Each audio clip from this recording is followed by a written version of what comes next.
Pero bago tayo magpatuloy ay pakilike ang ating video. Ganun din ang subscribe button, pati na rin ang bell icon para lagi kayong updated sa mga parating ko pang mga uploads.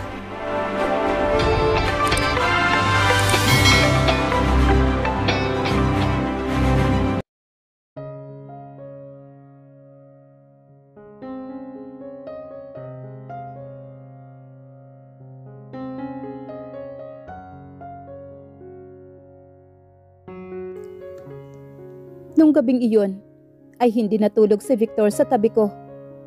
Nasa loob lamang ito ng opisina nito. Kinabukasan ay nagising na lamang ako na may iilang mga lalaki na inaayos sa mga box na dapat ay para sa baby naming dalawa. Nakita ko si Victor na nakatayo malapit sa pintuan habang madilim ang aura ng mukha nito. "Magandang umaga, ma'am."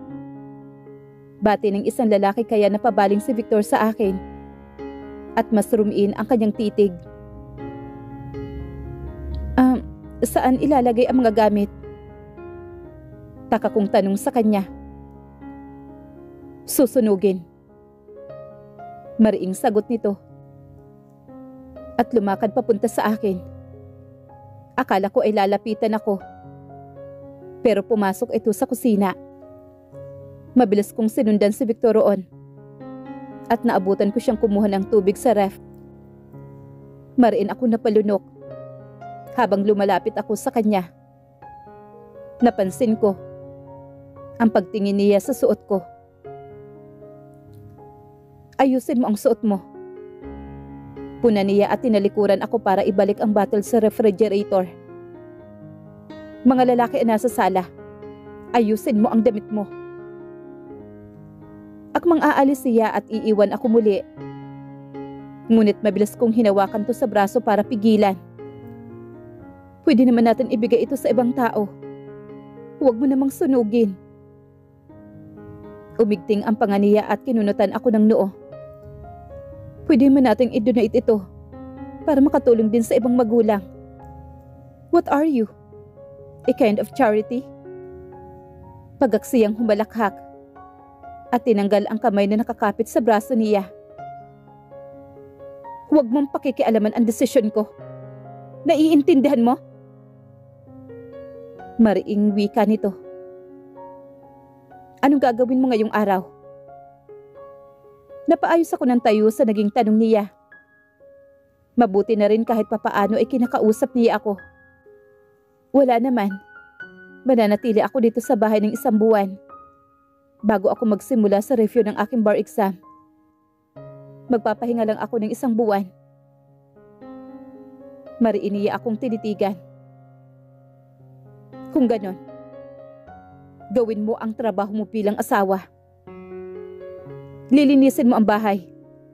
Ikaw ang bibili ng grocery. Magluluto ka at maglalaba. Gawin mo. Dahil bibisita rito ang mga magulang ko." Mariin tiningnan nito ang kanyang relo. "At gusto ko, itahimik mo yung bibig mo. Kung ano man ang problema natin, wag na wag kang magsasalita sa kahit na kanino. Magkunwari ka na lang na maayos tayong dalawa. Magaling ka naman sa pagpapanggap, hindi ba? Gusto mo na gawin mo kung ano sinasabi ko sa'yo. Unless gusto mong sabihin ko sa kanila kung anong ginawa mo sa akin. Hindi lang ako ang niloko mo, Atasha.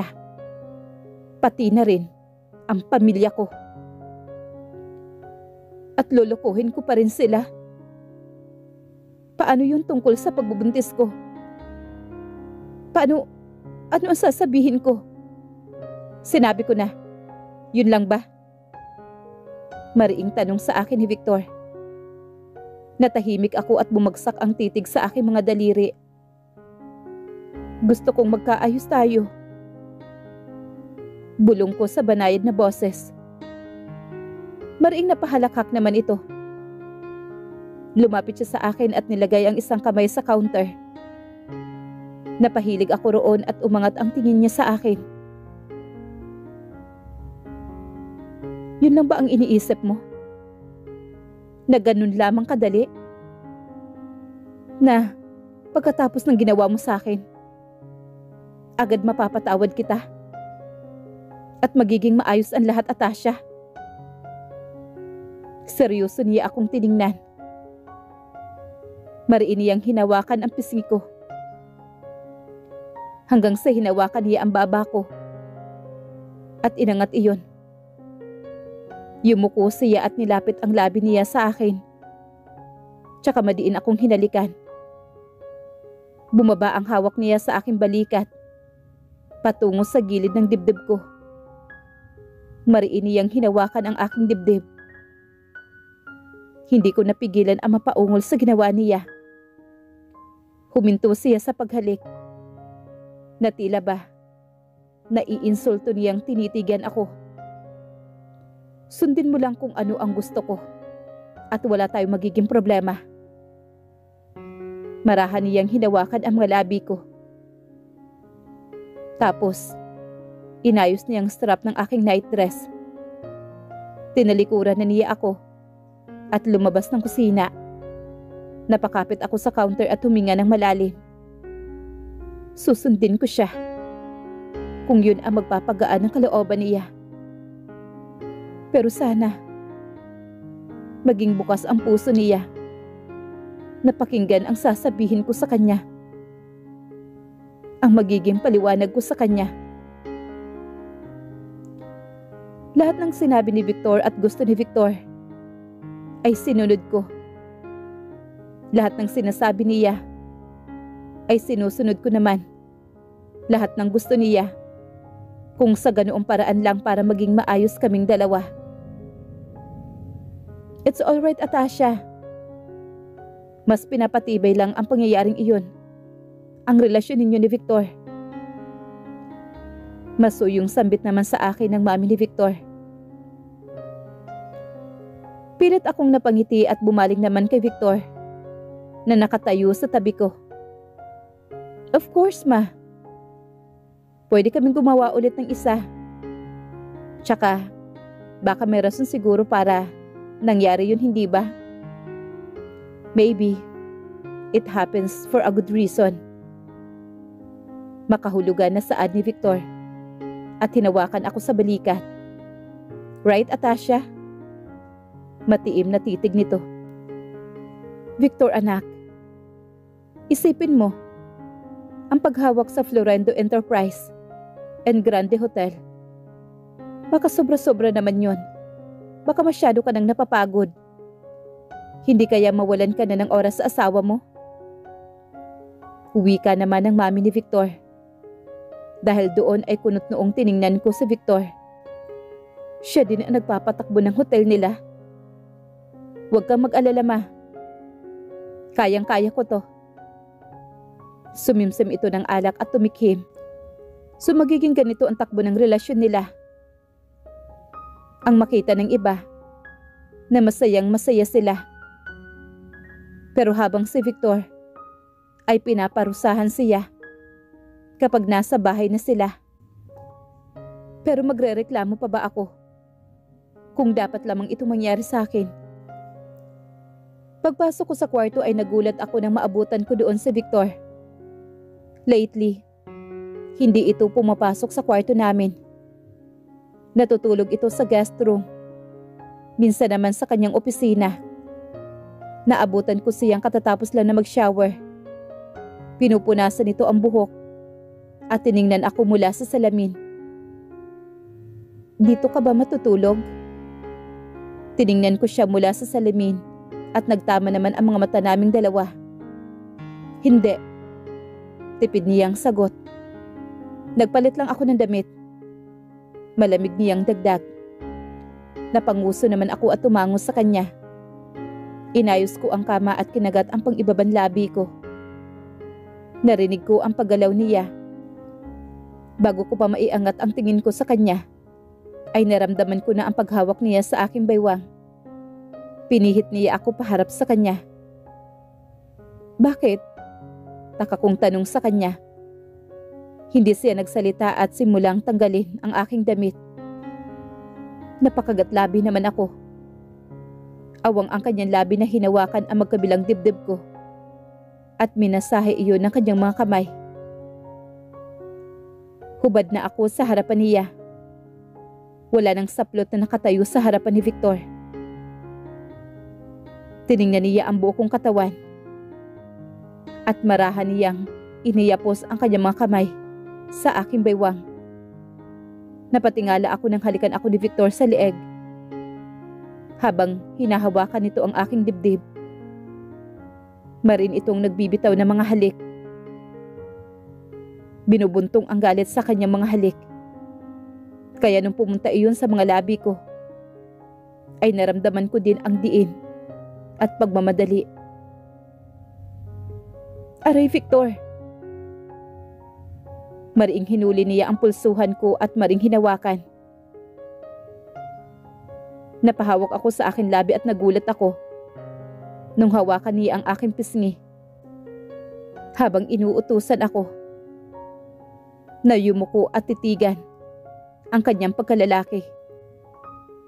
Muling nagsalita naman si Victor at nagulat ako sa narinig na sinabi niya. Pinamulahan ako at awang ang labi ko habang habol ang aking paghinga. Hindi ko alam kung bakit sa pagkakataong ito ay nagagawa ko pa rin na makaramdam ng kakaibang tensyon. Dahan-dahang umangat ang palad ko at hinawakan ang kanyang pagkalalaki. Napapalunok ako habang inaangat baba ang hawak sa kanya.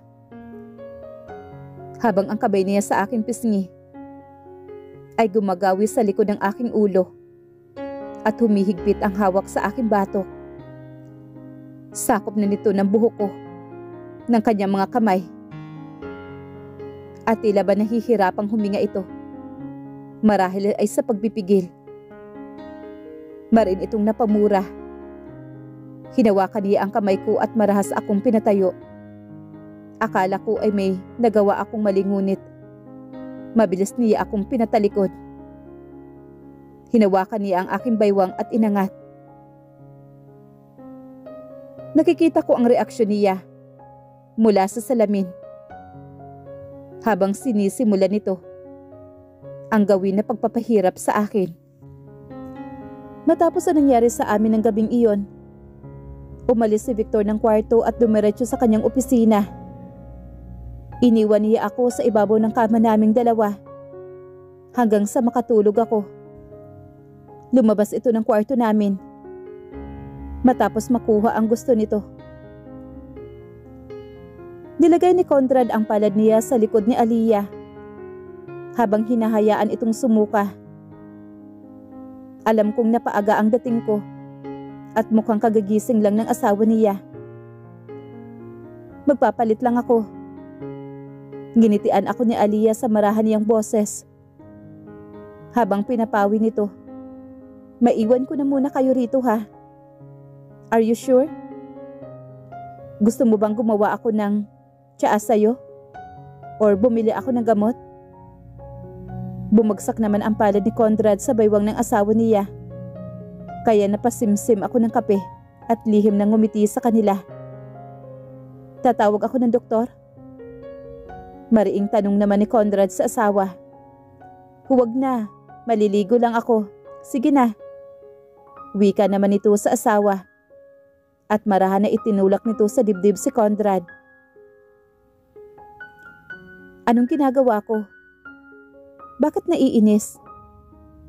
Lito niyang tanong at humarap siya sa akin. Baka buntis. Sagot ko naman kay Conrad. Natahimik naman siya at napaawang ang labi niya. Napatawa naman ito. Natila ba nawala sa sarili? Para namang sirato. Wika ko naman sa kanya. Sa palagay mo? Napanguso naman ako at nagkibit balikat. Hindi ko alam. Ayaw niya pa. Pumunta siya sa doktor para magpa-check up. Pero wala namang sinasabi tungkol sa pagbubuntis. Nadidismayang wika naman ni Conrad. Gusto mo na magkaanak? Tanong ko naman sa kanya. Ang Conrad na kilala ko, hindi gustong bumuo ng pamilya. Nagulat na nga ako noon nang pakasalan niya si Aliyah. Pero mas nagulat ako ngayon na makita ang mukha ni Conrad na tilang gustong-gusto na maging ama. Hinawakan ang tasa at sumimsim ng kape. Tinatago ang ngisi sa pag-inom nito. Nakausap mo na ba si Tito Liam? Tanong naman ni Conrad. At nag-iba na ang aura ng mukha nito. Hindi pa. Bakit? Takang tanong ko at hindi na nakapagpigil pa. Lately, naririnig ko ang mga reklamo ng iyong ama tungkol sa kumpanya. Hindi ko alam kung sadyang hindi magaling ang asawa mo sa pamamalakad ng negosyo o gusto niyang pabagsakin ang negosyo ninyo.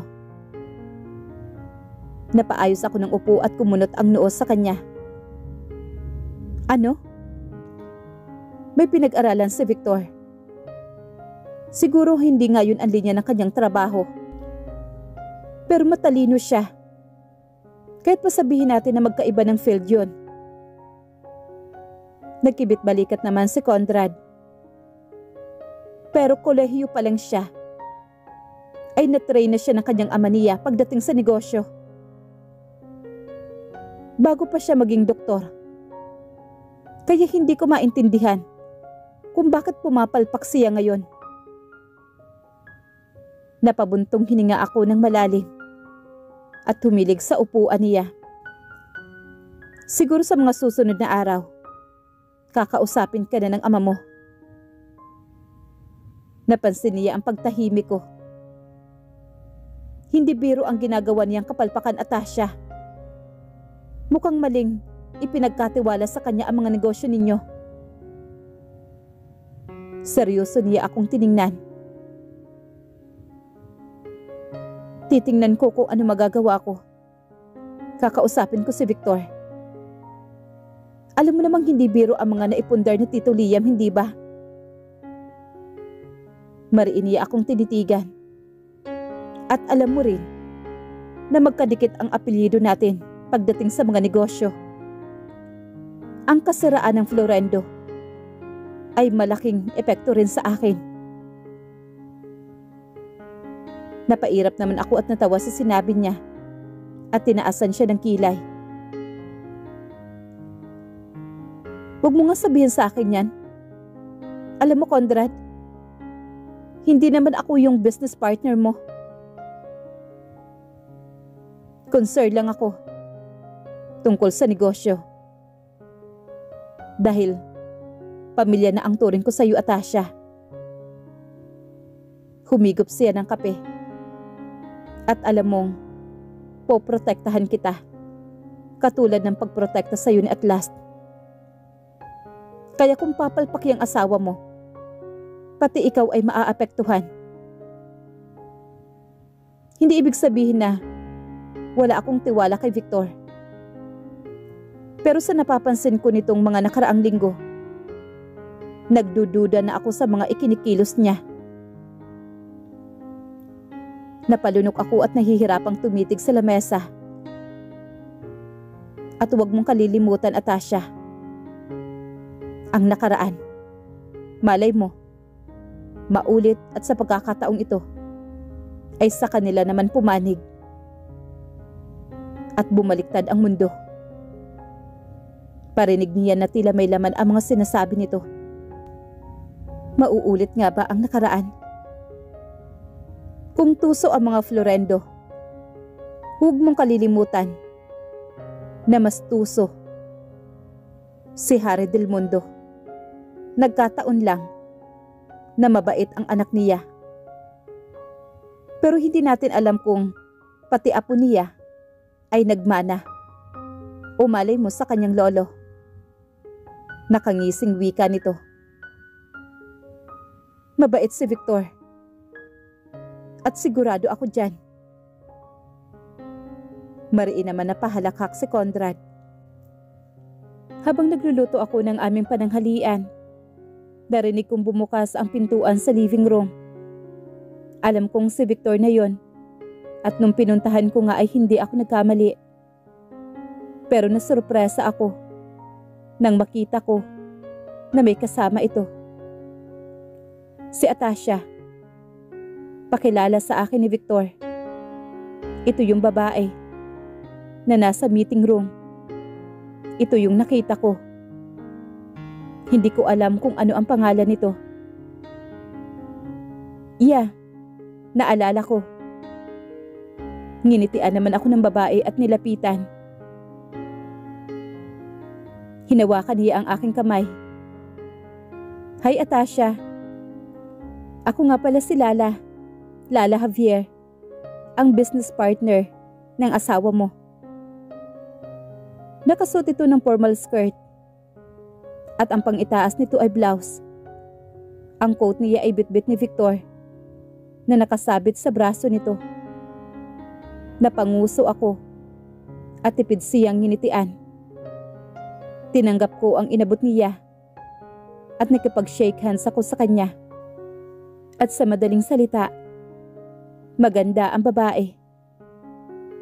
At mababahala ako kung papatulan ito ni Victor. Kung pasok sa tipo niyang babae. Pero habang tinitingnan ko siya, ay naiisip ko na tila may pagkakatulad kaming dalawa. Pupunta kami sa opisina. Paalam ni Victor sa akin. Pinigilan kong magsalita o magreklamo. Let's go, Lala. Nilampasan ako ni Victor at nakita ko kung paano napansin iyon ng babae. Kaya umangat ang gilid ng labi nito. At sigurado ako na napansin nito ang hindi maayos na relasyon namin dalawa ni Victor. Kinagagala kitang makilala. Wika ng babae bago sumunod ito kay Victor patungo sa itaas. Napatas ako ng kilay at pagak na natawa. Hindi ko mapigilan na mairita. Talaga? Tanong ko sa sarili ko. Pagkatapos na nangyari sa amin kagabi. Pagkatapos niyang pagsawaan ang katawan ko. Magdadala siya rito ng babae. At ano? Dito talaga. At hindi sa kumpanya. Hindi sa opisina niya. Gumagawa ba ito ng ganitong paraan para magselos ako? Napairap naman ako sa hangin at bumuntong hininga. Hindi ko sila inistorbo. I was in the living room habang nanonood ako ng movie. Mag-aalas 2 na sila nagkulong at magagabi na ay hindi pa tapos. Mariing napamura naman ako sa sarili ko. Matapos noon ay sunod-sunod kong pinasok ang popcorn sa bibig ko. Kalaunan ay narinig ko ang mga yapak nila pababa ng hagdanan. Napaayos ako ng upo at tinuon ang buong atensyon sa palabas. It will be a good. Mas maganda kung hindi lang hotel ang focus ng Grande. Try exploring something. Different type of business na makakatulong. Suggestion naman ni Lala. Thanks, Lala. Malaking tulong yon. Hindi ko napigilan ang pag-angat ng tingin sa kanilang dalawa. Nung makapasok sa sala, nakapagpalit na si Victor. Pero hindi ko naman napansin na lumabas siya ng opisina. Nakita kong inayos ni Lala ang damit niya at tumikhim. Tapos na kayo? Kaswal kong tanong at nginitian silang dalawa. Hindi kayo magdi-dinner? Alo ko naman. Hindi na. Uuwi na ako. Pero thank you sa offer mo ha, Atasha. Matamis niya akong nginitian. Ngunit alam kong pilit lamang iyon. Atasha, gusto kong mapairap sa sinabi niya. Okay. Magiliw na sagot ko naman. Bumaling naman si Lala kay Victor. Tara na, baka maabutan tayo ng traffic. Napaangat ako sa kinauupuan sa narinig. Ihahatid ko lang. Kaswal na paalam naman ni Victor sa akin. At nagmamadali na itong humakbang papunta sa pintuan. At sabay silang umalis ng kasama niya. Napatikom ako ng labi at nanatili ang pagkakaupo ko. Nawala na ang kunting kambanting nararamdaman ko. Napalitan ng pagguhit ng pait sa buong sistema ko. Hanggang sa nawala na iyon ang tuluyan sa pandinig ko. At umalis na nga sila. Hindi ako gumalaw sa kinauupuan ko. Ilang sandali ang lumipas. Nanatila ako naghihintay kay Victor. Hinihintay ko siya para sabay kami maghapunan. Pero mahabang oras na ako naghihintay sa kanya. Ngunit hindi na ito bumalik sa bahay. Napatitig ako sa 2 plato na hindi pa nagagalaw. Tinanggal ko na iyon at binalik sa lagayan. Maging ang niluto ko ay wala pang nagagalaw. Ay inayos ko na at iniligpit. 10:00 na ay wala pa rin siya. Kahit gutom ako ay nawala na ako ng gana. 11:00 ng gabi. Nang marinig ko ang tunog ng kanyang sasakyan.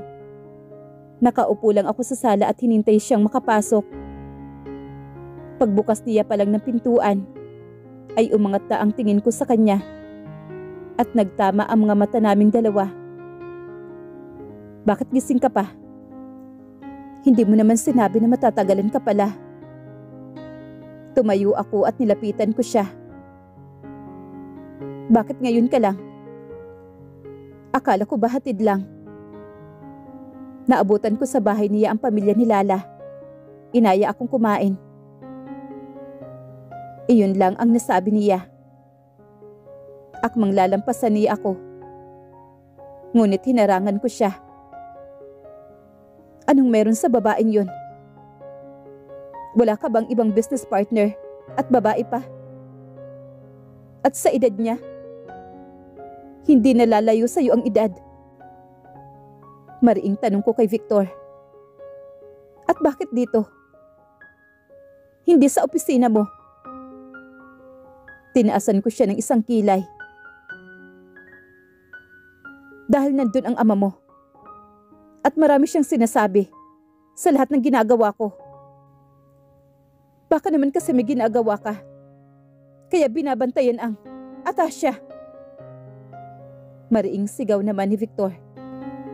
Kung may ginagawa nga ako, bakit hindi niya ako tanggalin sa posisyon ko? Simple lang. Alisin niya ako kung nagdududa siya. Dahil sa totoo lang, wala naman ako mapapala sa kumpanya niyo. Yun na nga eh. Wala kang makukuha kaya binabaliwala mo lang yun. Baliwala lang kung anong mangyaring kapalpakan. Tinitigan ako ni Victor na hindi makapaniwala. Bumagsak ang 2 braso ko at malalim na napabuntong hininga. At tahimik siyang tinitigan. Sinasabi mo ba sa akin na nagpapabaya ako? Paus niyang tanong. Ang sinasabi ko lang, napakadali lang para sa iyo na bitawan ang kumpanya. Dahil galit ka sa akin. Then take the position. Aalis ako sa kumpanya nyo. Ikaw ang humalili sa akin. Humakbang siya papalapit sa akin. Once na makipaghiwalay ka, bakit hindi mo gawin ngayon? Kung nag-aalala ka sa kumpanya ninyo. Maring tanong sa akin ni Victor.